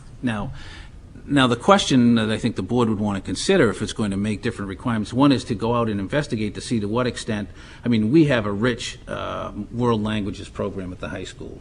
And I suspect those students who are desiring to go on to post-secondary education are taking advantage of that. And I shouldn't ask this question of Philip, but you're going on to college next year. Have you taken foreign language at the school? I have all 4 years. And so I think the board should give some consideration to if children are already taking it, there's also some liability to requiring it of every single child in your program, and what the value of that is. So I would ask the board to give some consideration to that. And then similarly, if you're going to add and take away elective credits, then you are diminishing the opportunity of children to kind of have wide exposure to a whole host of programs. If we, make 28 credits or 30 credits required in their experience, then they can't kind of find out where their interests might lie. So I'm fine with the board having any conversation about requirements, and I would encourage you to get the principal in and the faculty, et cetera, because I think it's healthy. I really think it's healthy to take a look at what you're offering for programs. But the good news is we're expecting a little bit more of our students. Kent and Tom. Yeah, just to follow up. Anyway, sorry, I had Phil. No, it's all right. That's I had Phil. All right, just to kind of respond to that, I think it is great that Portsmouth High School is a standard for going above and beyond what the state requires. Having said that, I have taken a computer course. It is only actually 1 quarter. It's not a full semester, and so my thought is, if you're going to take if you're going to get 1 full credit of gym, why not get 1 full credit of computers? I mean, the difference is, we're in the world today where technology is so dominant. Kids should, have access to, different policies that are out there on the internet, how, PowerPoints can be set up, because, there are kids that do not know how to operate, a word processor or, Microsoft Excel or something like that. So I think we need to push that more so because, like I said, this is the 21st century. Technology is so dominant. And then saying that, the whole language, most people take, some language, whether for 3 years, whether for 4 years. I think looking at making it a required option would be beneficial because colleges do require that. And if that would mean, bumping up the course, the number of credits to, 30 maybe, then fine. Most kids will graduate with more than 26 credits by graduation. Just thought, food for thought right there. But, in this age, we should be really looking at, what courses are going to be beneficial to kids and what courses are not so beneficial. One that comes to mind is American Studies. We put so much emphasis on, the Puritans. I mean, that's all well and good, but I mean,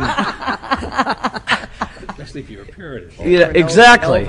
But we're kind of lacking in terms of an actual civics course. It is in the structure itself, but it's kind of sidelines. We don't really focus on that, and I can attest to that, and many students can as well. So, again, down the road, maybe thinking of a possible civics course as well that would be required just to get that basic knowledge that is sometimes forgotten when students take the American Studies course. Great. Thank you. Thank you. Ken. Sorry. Just a couple things to follow with what Ed is that I think we've always looked at the Portsmouth education as inclusive and not exclusive. And the minute, because if you do want to go to college, you have to have so much of a language. You do have to have the 4 maths.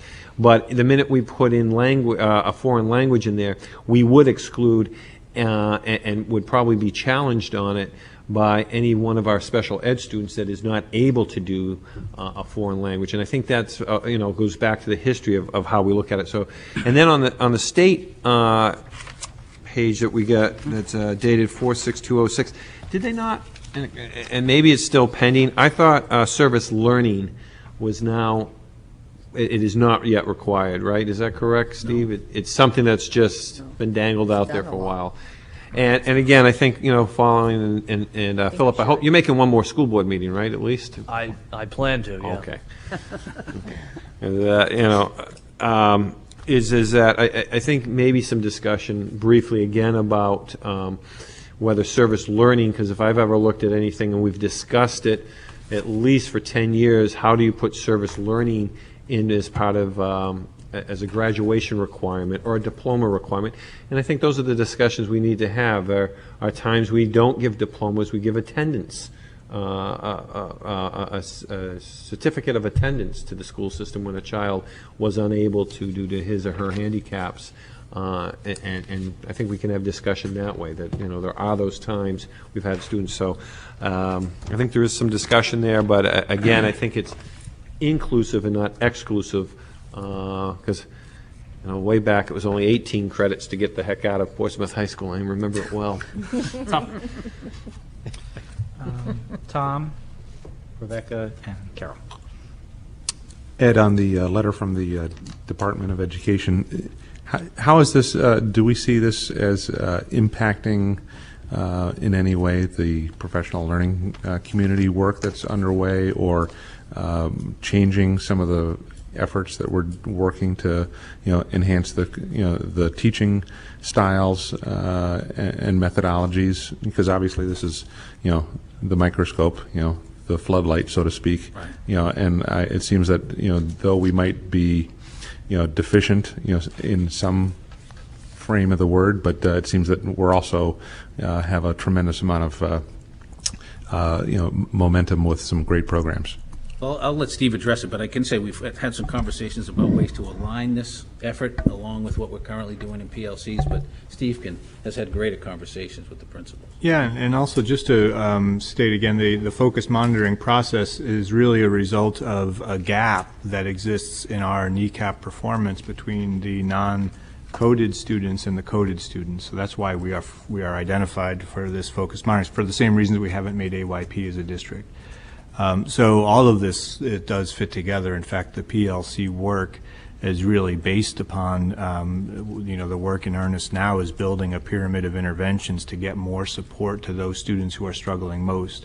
In particular, those IEP coded students who we know we want to keep trying a number of interventions and keep focusing on how we're closing that gap. So they do fit well together. In fact, our work this year around the PLCs, we would expect would already be closing that gap.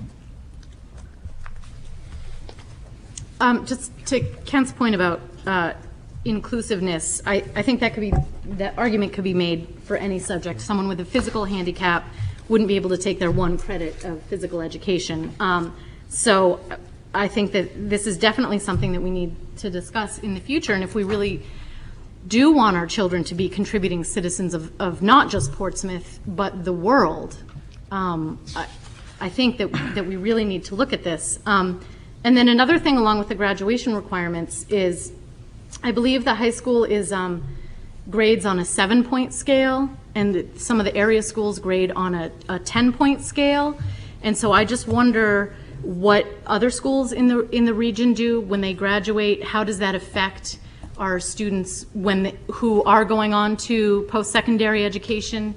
If someone had consistent 90s in a different school district, they'd be an A student, and in Portsmouth they would be a B+ student. And I don't know if post-secondary, if colleges and universities look at the percent that you got, or if they look at the grade letter.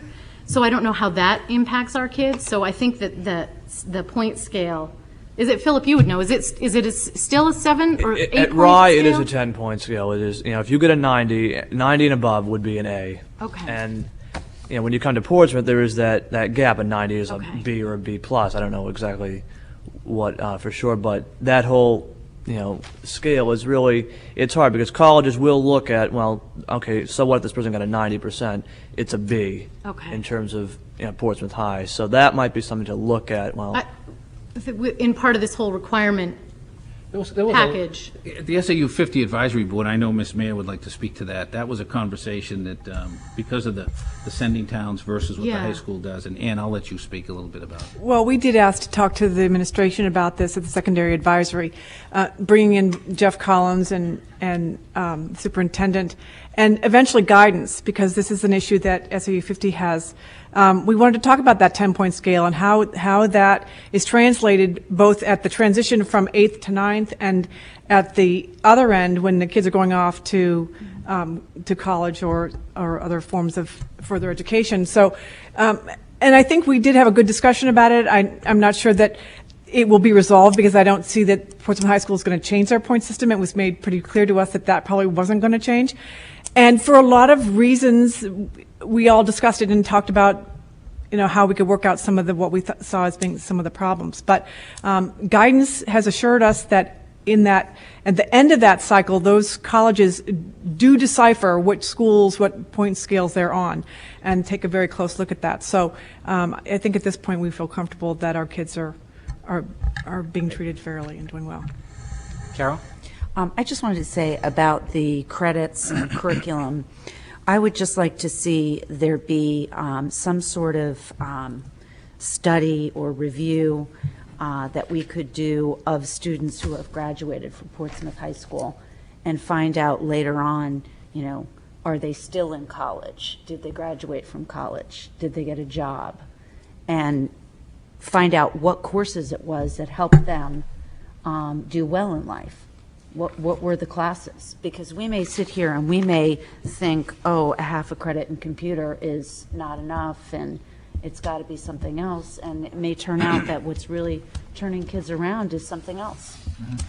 So I would like to see some inquiry into that. I do think that that half credit in computer is very antiquated. I think everybody knows that. It's a state requirement, and it's really merely to show that a student has made some strange artificial level of proficiency, when most of our students actually are proficient in computers now by the time they usually graduate from 8th grade. There are those who don't, and it's a strange requirement.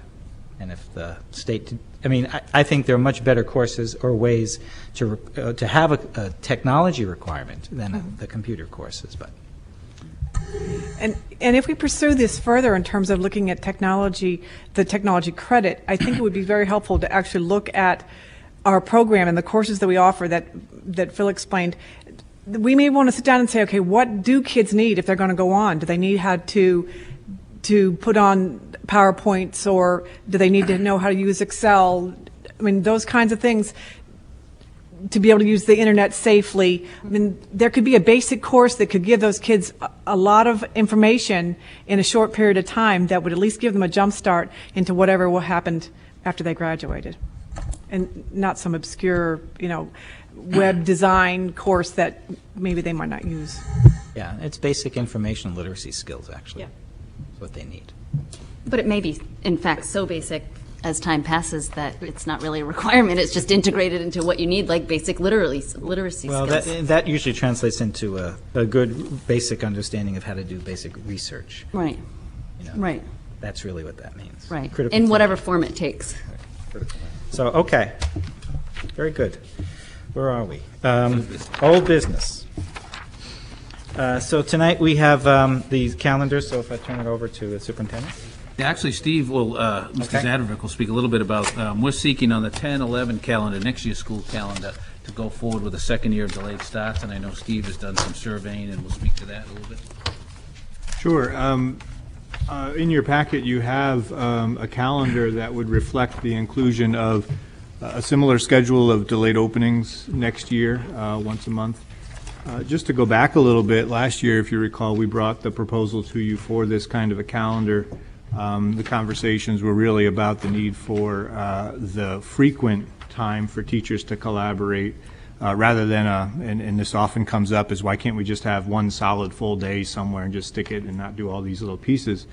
And we keep coming back to the purpose of this particular structure of time, which is that teachers can frequently get together, can look at data, and then do some kind of intervention work with students, come back in a month, look at data, do some kind of intervention work. And this kind of work does not lend itself to being productive on one day in October and then never touch it again till June. So that's again sort of why we're looking at frequent days each month. Last year when we did that proposal, one of the pieces of feedback from the board was, okay, but we want to see some kind of product, some kind of result of what this looked like. And so as Ed has said many times throughout the year, we've been having a major focus this year on bringing our PLC work, our professional learning community work, to scale, having that be something that all teams and all schools have a major focus on. And so, as you know, principals have come before you multiple times this year to update you on the status of that work. Much of that work is part and parcel of what teachers are doing, not exclusively on those days, but certainly those days are a major part of what they're doing in that PLC. And so we're seeing the results. We're monitoring the results of student learning. You've had presentations that have shown you that increase in student learning and related to goals teachers have set. And as Ed said, we'll be planning to give a more comprehensive view of some of those goals on June 8th. So what we have in front of you is a proposal that would reflect a similar schedule for next year. We feel, while I'd be lying to you if I said universally this schedule is embraced by all. We feel there's a lot of good things going on with the teacher work. We have teachers fill out feedback forms after each and every delayed opening that they do, and we read those, and often what we've found this year is those primarily meant to have teachers reflect on the work and the collaboration, but also give us helpful information. And almost universally, we get comments that this year those days are much more focused. There's more continuity to the work month to month.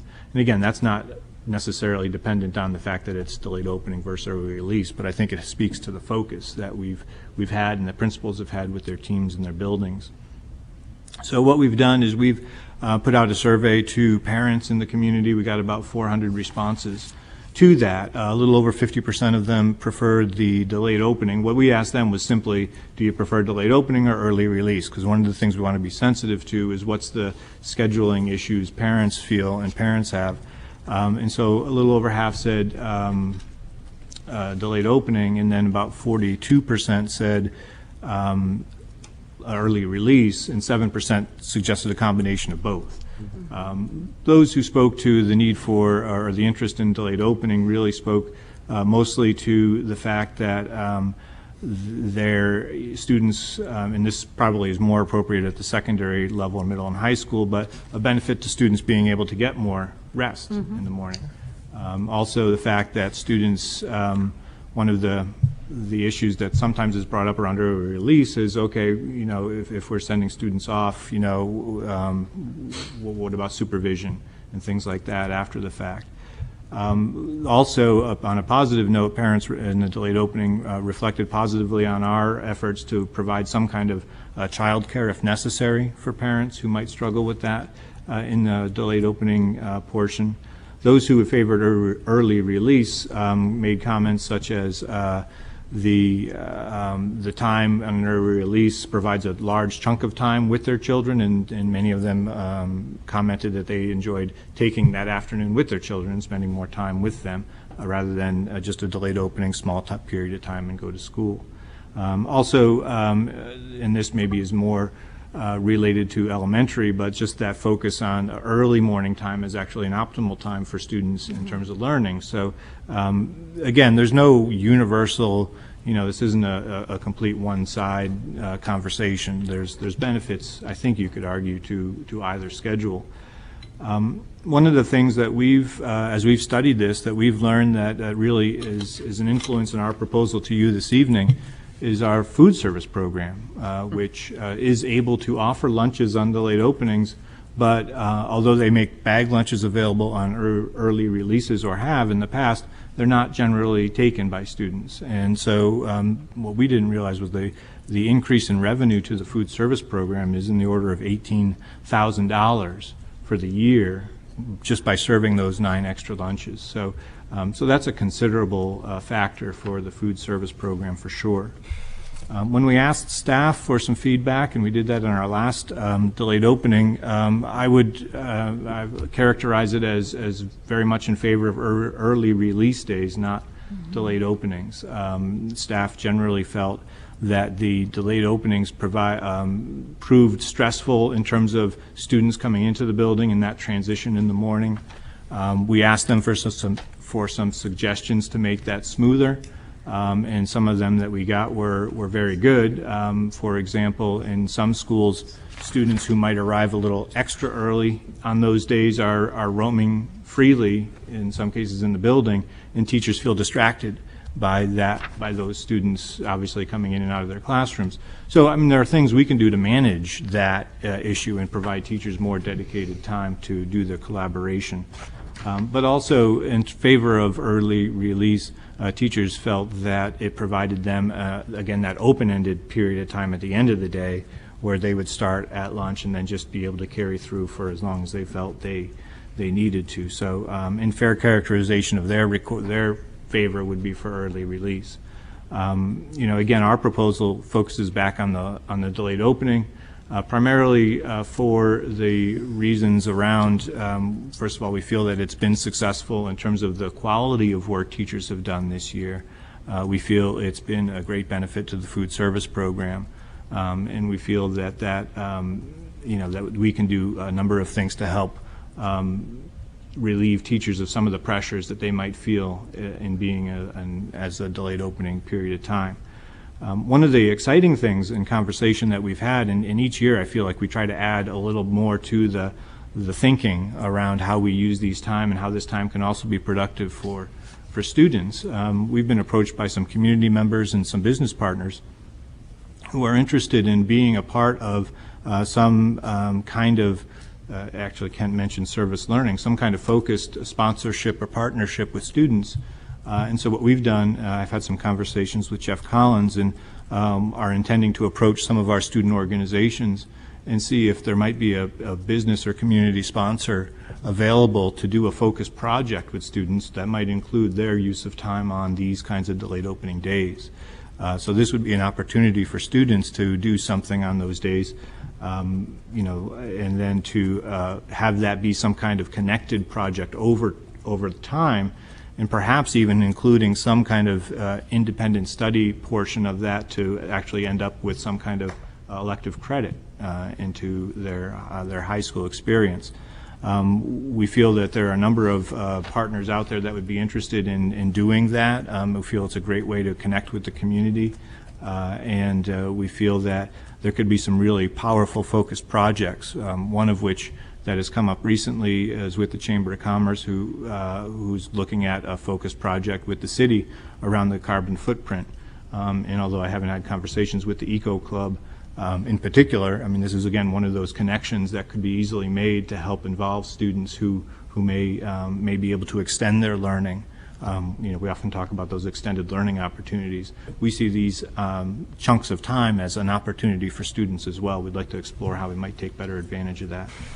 So that's really our focus and our proposal for next year in terms of what would be done on those days. Certainly, we would expect to, take our next steps and really take what we've done this year, which has been a lot of great work, I think, as you've heard, but then to really take it to the next level and look at each grade level, each assessment, gather that assessment data in a little more of a coordinated fashion across grade levels.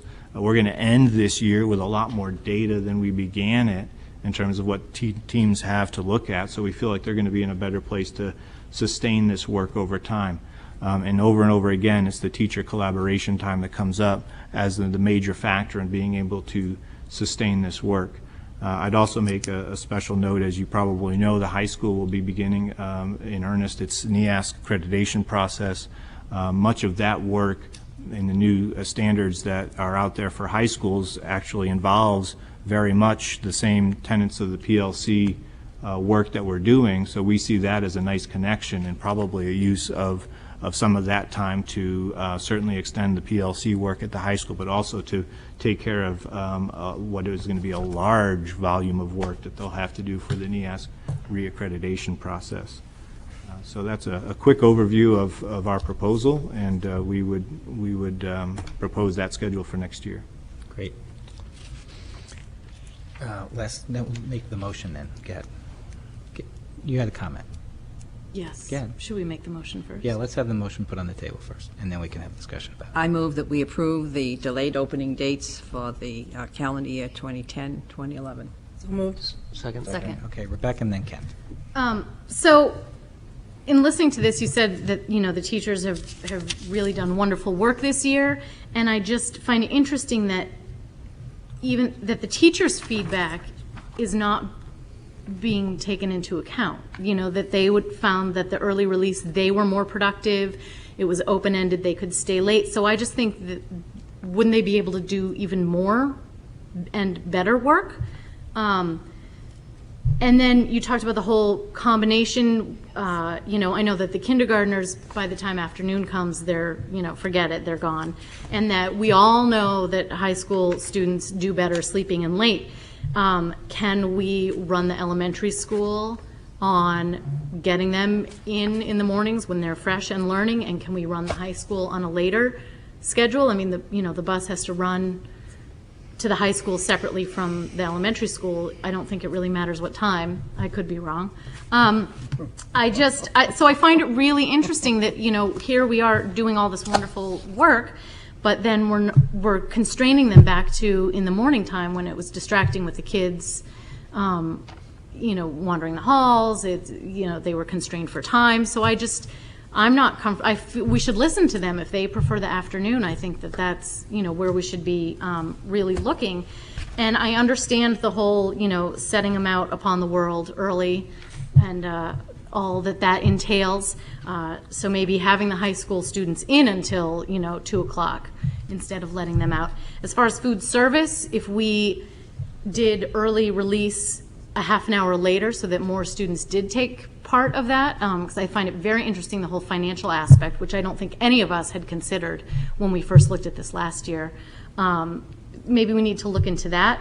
So that's one thing about the early versus the late. And then the other thing is, explain to me again why this this collaborative learning time happens during the students' educational time. So I know there was a lot there. Sorry. So first of all, in terms of the quality of work, teachers, I wouldn't characterize their comments that they haven't been able to do quality work this year. In fact, their comments have been the opposite. But I do think the pressure is there, and so I think that I think is a result somewhat of the change that we did in the schedule. Our proposal, and again, I would certainly want to make something that works for teachers, and above all, and if that were the only consideration on the table, I wouldn't bat an eye to suggest that we do early release if that's what they felt worked best. But I do think there's other factors here that play into this, and weighing all of them, we came forward with this proposal. In terms of the alternate schedules, elementary and high school, we've tended to run into more issues when this gets more and more complicated for parents. Mm-hmm. And so I think one of the issues that generally comes up whenever we deal with, oh, should we scatter the days in this pattern, or should we do this, or should we do that, generally is met with keep it predictable, keep it consistent, and then we can plan on it. And I would hesitate around a different schedule for high school and elementary, although I'd understand the reasoning there, and I think it's valid. I do worry a little bit about the predictability, consistency, from the parent view. In terms of the time in the instructional day, this is something, as you know, we brought up last year when we came forward with the proposal, and certainly we're trying to strike a balance. That is to say, we're not about eliminating just instructional time for the sake of eliminating it. We're talking about trying to leverage focused, collaborative time to make that instructional time more effective and more meaningful. And the loss of time, I think, is also playing into our wondering about how could we use that time for kids? How could we make this a win-win for kids also? And not to say that's going to be universal across all students at once, but I think that's what we'd like to try to build into this a little bit more. Thank you. Kent. Yeah. Just three things. First of all, I did look back last year, and we actually took a 2-year vote on this. We actually said that we would review it this year and that we would then evaluate it next year. I mean, I don't think a vote hurts tonight, but I went back because it bothered me because we said that it would be 2 years, and then we would evaluate whether or not it was working. So, I mean, not that the vote's not necessary, I think it is, because I did go back and look at it, and we wanted to take 2 years' worth of study on it. I think there are things that are going to come up over the next year. The two things that I would like to look at over the next year, Steve, on it is transportation costs, whether we're seeing an increase on that, and how that actually works out with the bus companies, because we're consolidating bus schedules into a smaller time frame, whereas at the end of the day, I've heard that actually didn't cost us, and this may have a small cost to it. Then I'd also like to get, and I say this as a parent now, the no-show students attendance out of this, because students, more so at the high school level, and I'm saying not all of it's bad, because I'm thinking there are 3 days there, and nobody's listening at home because we went to satellite, I'm sorry to say, September 15th, October 20th, and November 17th. Yeah. I might just take somebody to go review a couple of colleges those days. And again, so it does placate to conveniences, and I think those things might need to be looked at between now and next year. And again, a full evaluation over the 2-year study, whether first of all we're getting what we want from the teachers out of this time period. Secondarily, how bad are we hurting student education, and then all the little side avenues to it. Ian.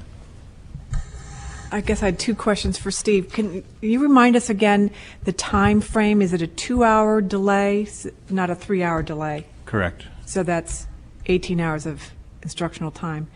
And do we have any figures for attendance, for example, at the high school level? We don't. I don't have any with me this evening. I certainly can gather attendance for the delayed opening days and look at that. When you can. Thank you. Okay. Anyone else? Please. Well, I think the other factor Ann was touching on was that the delayed opening provided more instructional time because they were only 2-hour chunks versus the early release days, which I think were 3-hour chunks. So it impacted instructional time a little bit more. Mm-hmm. Was that your point? Well, originally I think that even the delayed opening was scheduled to be 3 hours, and then we shortened it. And that may have been some of the concern for the teachers, because by the time they get there, and then by the time that at an hour and 3/4, they're thinking about the fact that they're going to be teaching in 15 minutes. So it gets a little tight. Mm-hmm. Okay. Well, I guess, Kent, you raise a question as to whether we actually need to have a vote. You've got the motion, so you can follow it. Okay. All right, so any other further conversation? So all in favor of accepting the delayed starts for next year? Aye. Aye. Any opposed? Passes. Thank you. Okay. And next up? Yes, the next item is we proposed, I guess the teachers union a calendar that goes 2 years out. We had brought this to you, and there was some concern about interruption in terms of teaching weeks. We took it back to the administrative team, and we looked at it, and there were a couple of modest adjustments that needed to be made.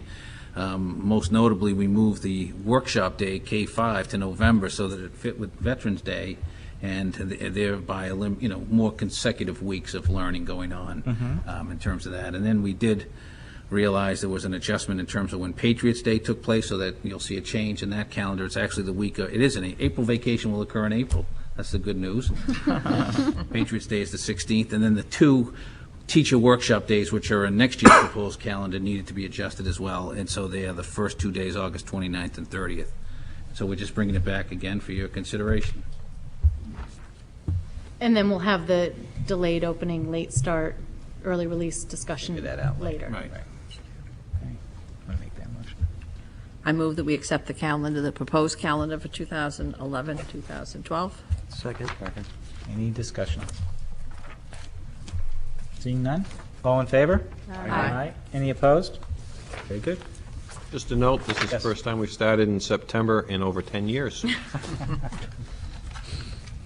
Very good. Yeah. So moving on to new business, we've already done the phasing plan for the Portsmouth Middle School. So Mr. Bartlett.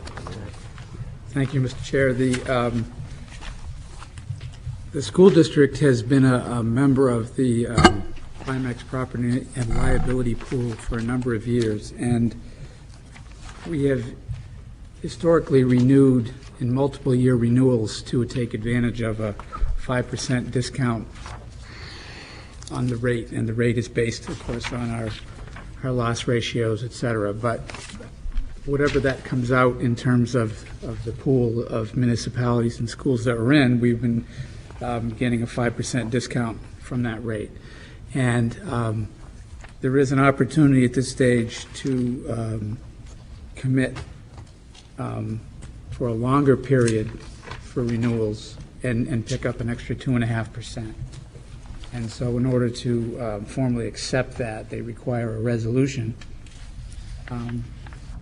for that, for committing to that renewal period. No, we didn't miss it. We didn't miss it. It's not missing. We didn't miss it, trust me. So Steve, how often does this program go out to bid? We actually haven't, like the health insurance and things like that, because it's a member of a pool, we haven't done it for quite a while. So the pool doesn't, the pool hasn't solicited open bids beyond the pool Primex?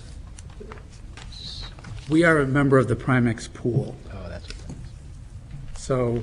And so the Primex pool contracts out, and then they bill us our share based on our loss experience. Correct.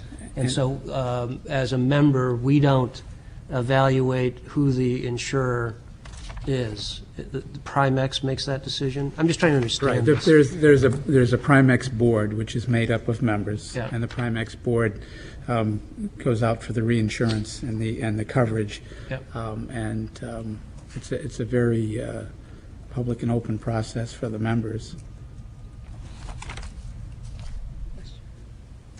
So do we know, I mean, who's the insurance carrier? What I'm trying to get at, I'm just trying to understand whether it makes sense to do a 5-year commitment now because we get 2.5%, or if that commitment's going to lock us into something. But if I understand this, we're really a member of that pool that goes out and purchases, and we're not going to change that membership. There's not a membership that we would go to other than Primex, is there? Well, you have a choice. You can go. You either go out on your own, or you go out on your own, or you can, with a commercial, or you can. There's two. There's two municipalities. Local government center, Got it. and Primex. Okay, and that's my question. And I think you go through and you compare the services. Have we compared the two? We have looked at the services. I mean, I know both groups, and I think it's Diana that's on Diana's on the LGC board, so it's easy to get information back and forth. I know everybody in both pools. In other districts, I've been in one pool or the other over the years. I can say that that the Primex pool, I believe, has appeared to me to be the most proactive in terms of organizing, reorganizing, and adjusting to the changes in market conditions and changes in coverage requirements for schools. They've also done a very good job in getting the insurance, the reinsurance over and above what the self-insurance pools are.